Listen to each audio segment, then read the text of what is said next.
boobu suuf si macha allah yaatu na jigéen ñee bay góor ñi di bay yàlla ubbi si xéewal macha allah nu am gannaaw suñuy bàyyi ma di dem suñuy gannaaw di dem macha allah bàq bi fii ci gannaaw booru dex gi ñu cee def pataas def ci ñebbe def si lépp naataanga day am si dëkk bi. En Mauritanie, le potentiel agricole est estimé à plus de 540 000 hectares. 240 000 hectares sont déjà accaparés par des privés. Ainsi, c'est 44% des terres à vocation agricole qui échappent à leurs propriétaires légitimes. La partie sud du pays, en particulier les régions du Trarza, du Brakna et du Gorgol, est très convoitée par des investisseurs mauritaniens et étrangers. Cette zone, fortement agro-silvopastorale, est la plus touchée par l'accaparement terres. À Kermadike, village enclavé situé dans le Trarza, l'attribution de plus de 300 hectares à un exploitant privé suscite les vives réactions des populations qui crient à la spoliation. sax ci la événement yi commencé parce que ci la ñu commencé di nangu suñu ay suuf yi gis nga suuf bi fu ne ñun demoon nañ ba suñu frontière ak di Dakar man sama maam amoon na fa tool bon gis nga fii dem nañu ba tollook mbagam nga xam ne da ngay seen rooso nii sama maam amoon na fa tool ci la ñu commencé indi fi Somalida société mauritano-libyenne mu ñëw fii nax suñu ay mag yi falsifier ay kayit signé loolu. Aujourd'hui, cette situation empêche les populations d'exploiter en toute quiétude les terres léguées par leurs parents. Les propriétaires coutumiers de la vallée ne cultivent plus que 0,33 hectares de terre par famille en moyenne, ce qui les plonge dans la précarité. Oumar Tambora fait partie des 40 jeunes qui n'ont plus d'avenir à Kermadike. Chaque jour, fii la ñuy yeewoo fii la ñuy xëyee mais amuñu la nga xamante ni si mën nañ ko liggéey fii même lu ñuy suñu métier bu ñu am mën na ko exploiter fii puisque amuñu espace fu ñu ko mën a def. À Tiomben, l'exploitation des mangues est la principale activité économique des populations, surtout des femmes. Elles accusent l'État d'attribuer leurs terres à des privés, notamment une parcelle de 186 manguiers à une seule personne, en faisant fi des règles légales d'attribution.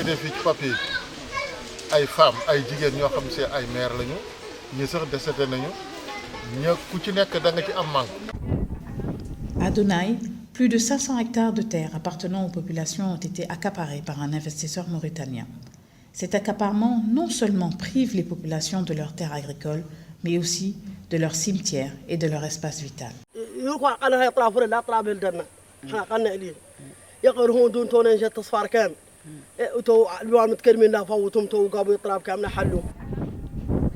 Un peu plus à l'ouest, vers le Brakna, le même phénomène d'accaparement des terres a aussi pris des proportions inquiétantes. Les éleveurs sont les plus touchés. Ici, comme partout ailleurs dans la vallée, les populations ont été spoliées et les parcours pastoraux occupés par des investisseurs privés. Dans les communes de Dar el Avia, Dar el Barka et Woulbirom, la concession rurale de 31 000 hectares à une société étrangère qui prévoit de faire de l'agrobusiness pourrait affecter 31 993 personnes, dont 17 206 femmes, et risque de sonner le glas de l'activité pastorale. La zone attribuée se trouve dans le Djeri, là où les populations pratiquent des cultures sous pluie. La superficie attribuée est dans une zone à haute intensité pastorale, où 60 000 têtes de bétail de toutes espèces confondues y pâturent. Avec cette future exploitation, le cheptel est condamné à l'exil vers les pays voisins. L'impact est très grave par rapport à ce que l'élevage, ce que constitue l'élevage aux Mauritaniens. Tous les Mauritaniens sont des éleveurs et ils vivent de cet élevage. Et quand on a ça, par exemple, on peut dire que l'impact, ce sera un impact, ça sera désastreux. Parce que nous vivons de l'élevage. Il n'y a pas une famille en Mauritanie qui n'est pas éleveur. Donc si on fait cet accaparement, l'impact, c'est ça, à court terme, ce n'est pas à long terme. L'impact tout de suite, ça sera que ça va augmenter, premièrement, ça va augmenter la pauvreté en Mauritanie, parce que les gens vivent de cet élevage-là. Deuxièmement aussi, ça va aussi causer beaucoup de problèmes. Pour ces dizaines à venir, si vraiment le rythme d'accaparement de terre, comme on a vu, passe comme c'est prévu par l'État, pour les dizaines à venir, l'élevage dans cette zone, va être complètement terminé. Il va disparaître.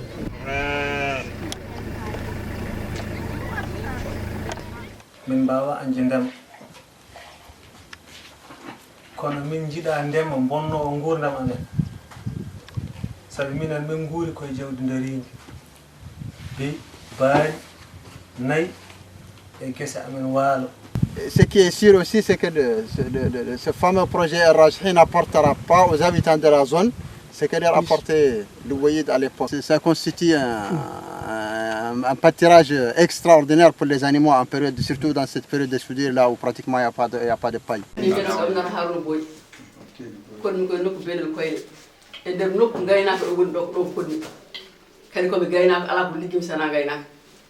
So tawi leydam ɗo ornannomi heɓtama ene wayno min kam gurdamam gasi mi haali ɗum hanki mami haala ɗum hande kadi leydi so heɓtama way kono aynaɓe kam mbiya ko yo momte te gaynaka so momtama leydi maayi saabu ko gaynaka jogui leydi ndi ko aynaɓe jogui ko so tawi yimɓe pini koye goto yiyani ɗum ala guuro e leydi he donc so tawi leydi amen heɓtama min mbiyama hara min gaynoy te ala komin jogana goɗɗum sana ko min gurno ko ɗum min jogui so heɓtama ene wayno minen ko gurdamamen heɓtama.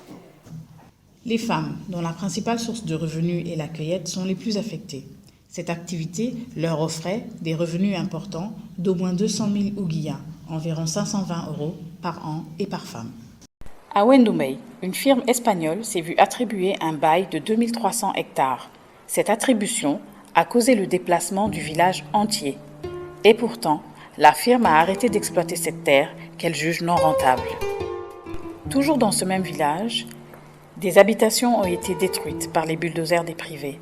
La cour de l'école a été empiétée, les cimetières détruits par les aménagements faits par le nouveau propriétaire des lieux.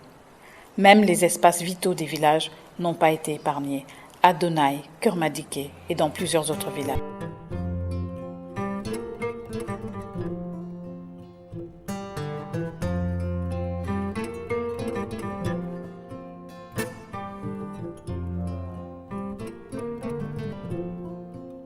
En plus de l'impact économique, social, culturel, l'environnement en a fortement fait les frais avec la destruction de la flore et de la faune.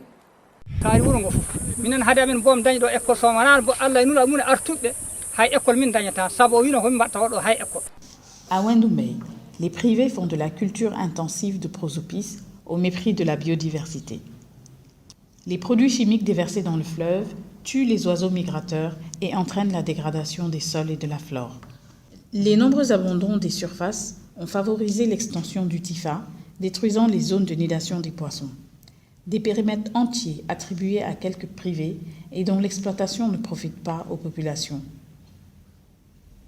Des milliers de familles sont privées de leurs moyens de subsistance et livrées à elles-mêmes, ce qui provoque souvent des tensions interethniques. L'accaparement des terres est en train de fragiliser l'agriculture, l'élevage et la pêche, créant une forte inquiétude chez les populations, en particulier agriculteurs et éleveurs. Il affecte considérablement la sécurité alimentaire. Les populations et la société civile appellent donc le gouvernement mauritanien à prendre des actions concrètes, visant tout d'abord à observer un moratoire sur l'attribution des terres aux privés et au public, en attendant que des mesures plus appropriées qui garantissent les droits des populations soient prises. Il est nécessaire également de réviser l'ordonnance 83-127 du 5 juin 1983 pour concilier les impératifs de développement de l'agriculture à ceux du respect des droits inaliénables des populations. Il est également temps d'engager le règlement des problèmes fonciers nés des événements de 1989 pour renforcer la paix et la cohésion sociale et rétablir les citoyens dans leurs droits. Aussi, pour lutter contre les inégalités, l'État devrait garantir aux femmes et aux autres couches défavorisées, à savoir les esclaves, les anciens esclaves, les personnes de caste, l'accès et le contrôle de la terre. Pour finir, l'État mauritanien doit mettre en place des stratégies et des politiques d'investissement appropriées pour développer les exploitations familiales, garantir la sécurité alimentaire et poser les conditions d'un développement rural harmonieux et juste.